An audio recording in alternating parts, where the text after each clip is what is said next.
All right, everyone, welcome to this very exciting new episode of this programming series. And today I'm going to be talking about something very new and very important, and that is functions. Now, we've encountered functions before. We've encountered print, where you give it some values, like hello, world,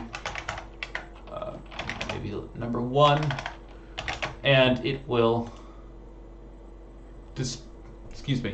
it'll display all of these. So you give it some input, and then it does something with them. There's some code behind there that does something.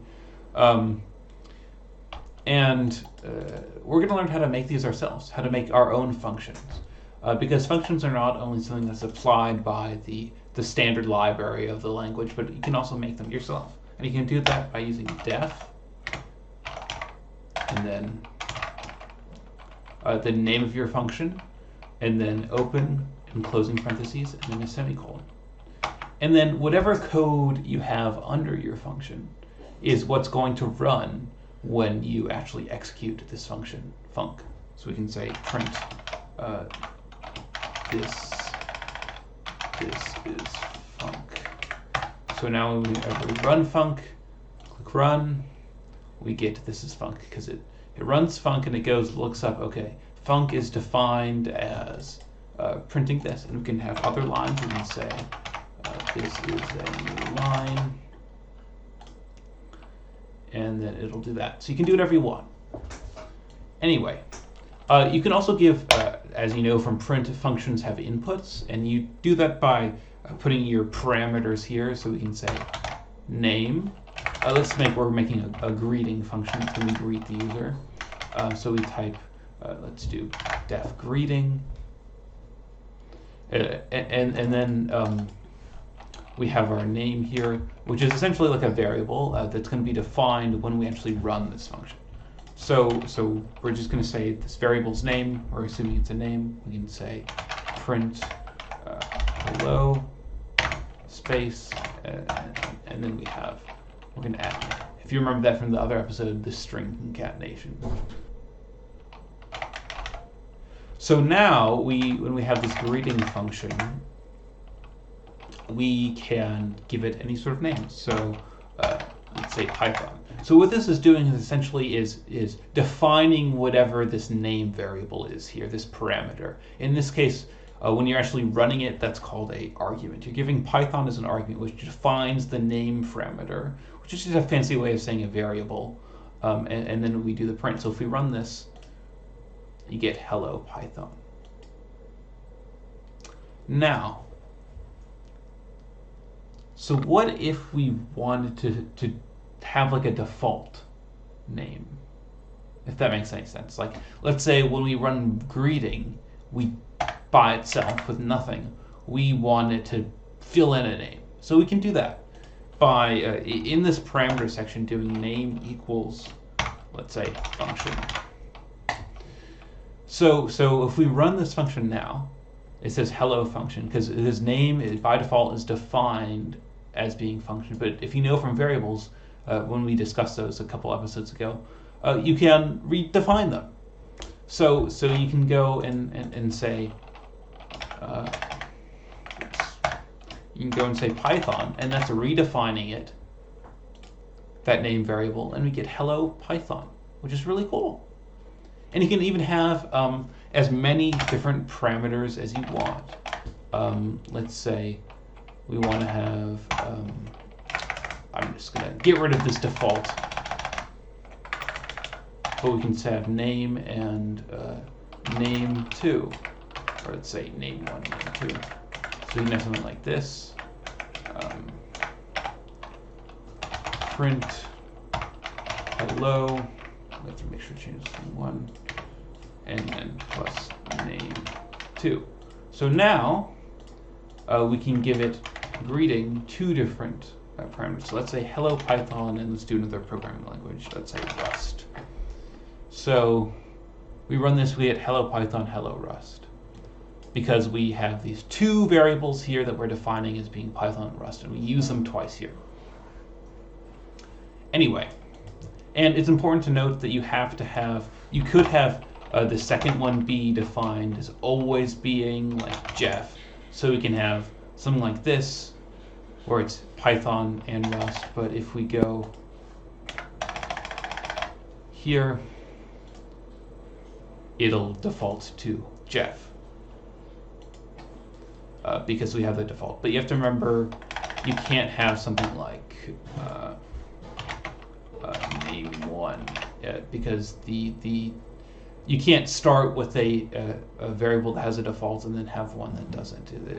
It's not allowed.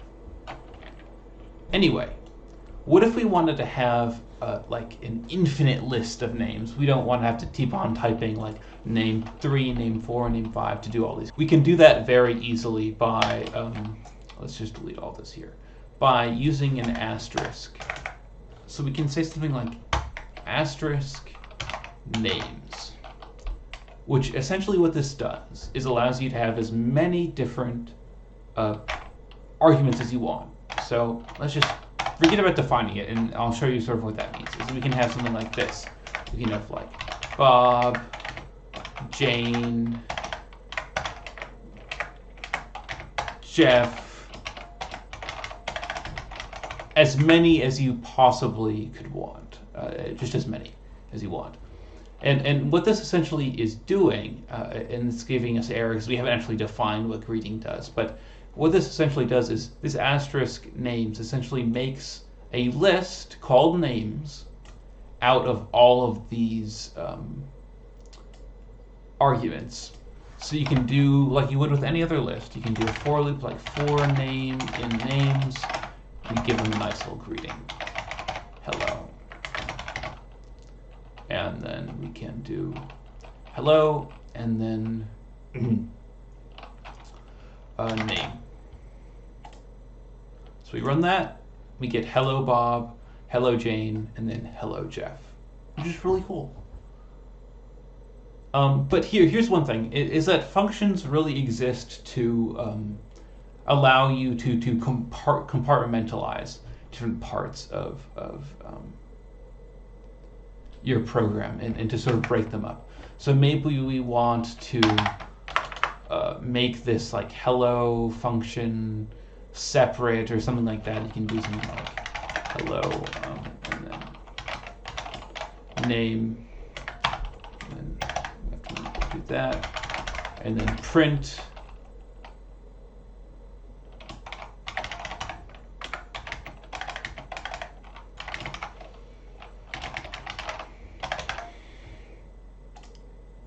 and then we can do something like this. Now in the context of this, it doesn't really make sense because we could just give one argument here, but you sort of get the point that you can define functions and put them inside of others, and you can just sort of break apart different pieces of code and be able to reuse them. So let's actually put that back. But the point is that you can have functions that will call other functions to do specific tasks that you would normally repeat in your program. All right. There's one last thing with functions that sort of goes back to the idea of jumping around in your program. So we have, let's make a function called foo, and foo is going to say this is foo. So obviously, if we run foo, we get this is foo. But if we define another function, def bar, we print this is bar. Let's do a period. Let me go back up here and say bar. What this is essentially doing is we run foo. It jumps up here. It says, okay, what's the definition of foo? Oh, bar. It looks at bar and it jumps all the way back up there saying, this is bar. So this is sort of what I was talking about before. It's a really important concept to think about. Is that functions essentially tell the program to go back and look and execute other pieces of code that you've defined elsewhere. And you can have functions within functions within functions. It's just going to be jumping all over the place. The reason why I bring this up is that understanding that is really important to something called recursion. And because you can call other functions inside of a function definition, you can also call the same function you were defining. It doesn't make sense that you should be able to use something after you haven't finished making it, but you can. You can say something like this, foo. So if we run this, run this foo function, it will, well, let's just see what happens. We get an error. It's essentially just going to keep on running and running inside of itself. It's sort of like a while true, like we talked about. It's an infinite loop because it keeps on looking. Okay, we run foo. We go up here. What does foo do? It runs itself. So it keeps on going through this loop over and over again. Where it's like foo, go back, look up here. What does foo do? It runs itself over and over and over. And we can maybe even illustrate this better by doing like a print.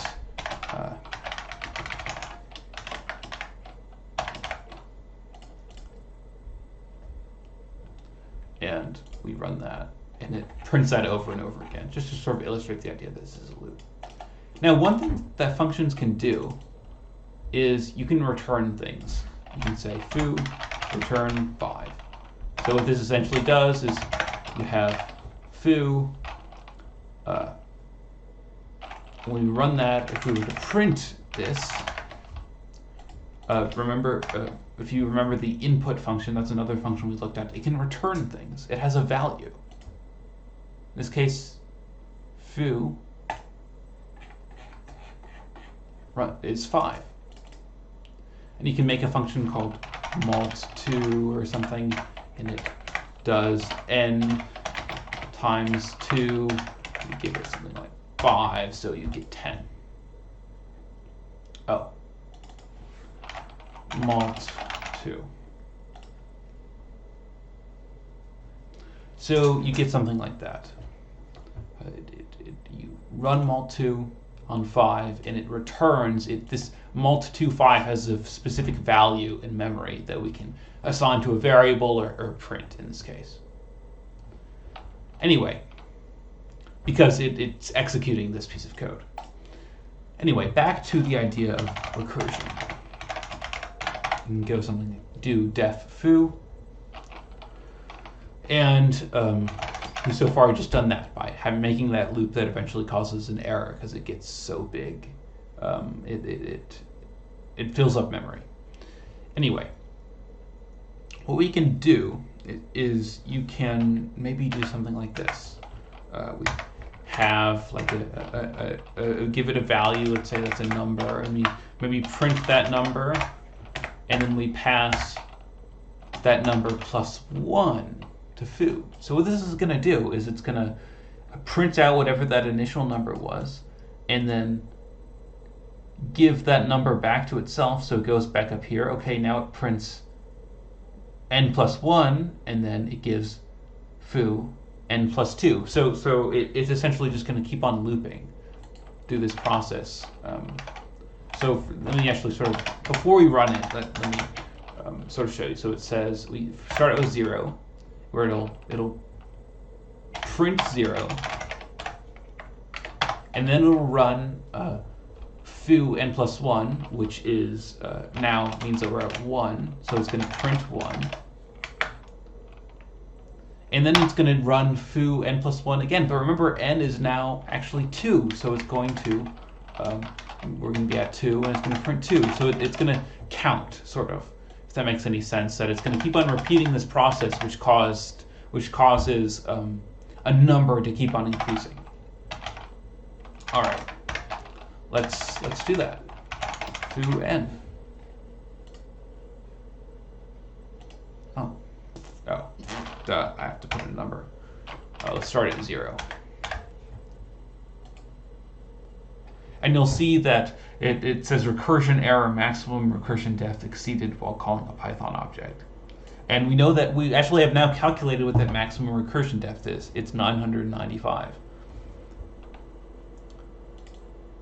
And we can even put an if statement here that says if n is like less than 900 or something, is the only time we run that, so we can avoid getting that error. We can get to 899. We're essentially preventing the program from recursing if n is at a certain value. So you can sort of put limits on your recursion. Now, the best example of the value of recursion is by defining a factorial. Now, I'm not going to assume that you know what that is, but a factorial is essentially, you usually define it in math by doing a number and an exclamation point. You're not yelling this number. It's actually equal to 3 times 2 times 1, and then you have something like 4 factorial, which is equal to 4 times 3 times 2 times 1. So the idea of this is that you have a number multiplied by that number minus 1, and then minus 2, minus 3, and so on. So we're going to try to make that. Let's write def fact n. Now the first thing to note is that if n, the factorial of both 0 or 1, both 0 and 1 are excuse me, are 1. So we can just return 1. Now remember what returning does. If we do something like this,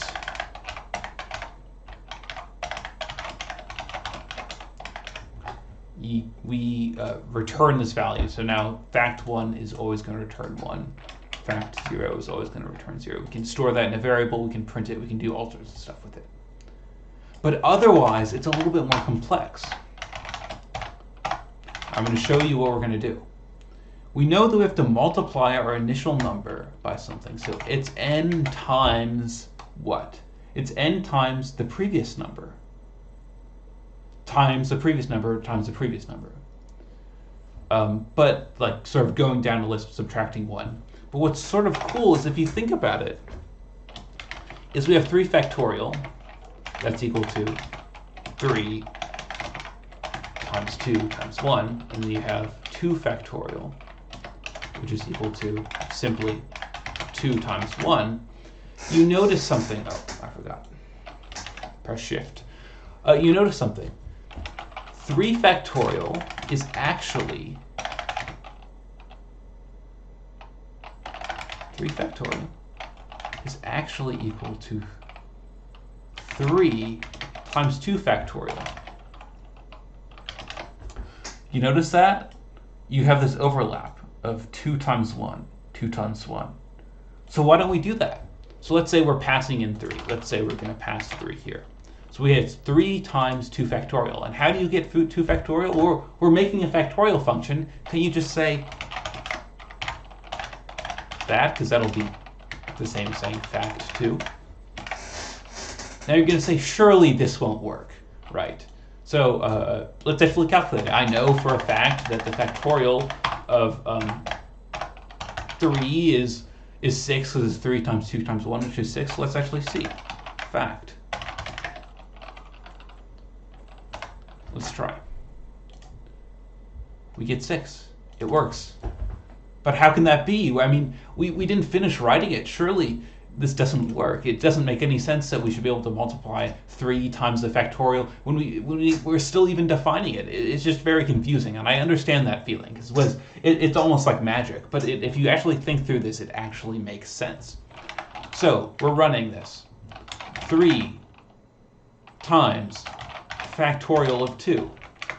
Now, what does the factorial of 2 equal? The factorial of 2, because it's not equal to 0 or 1.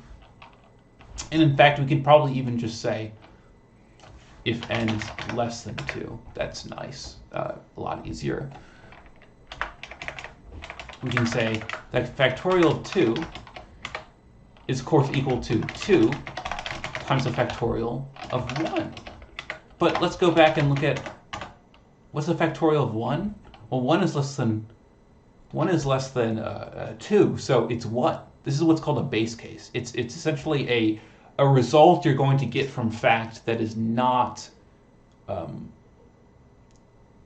generated from a recursive call, a call back to yourself.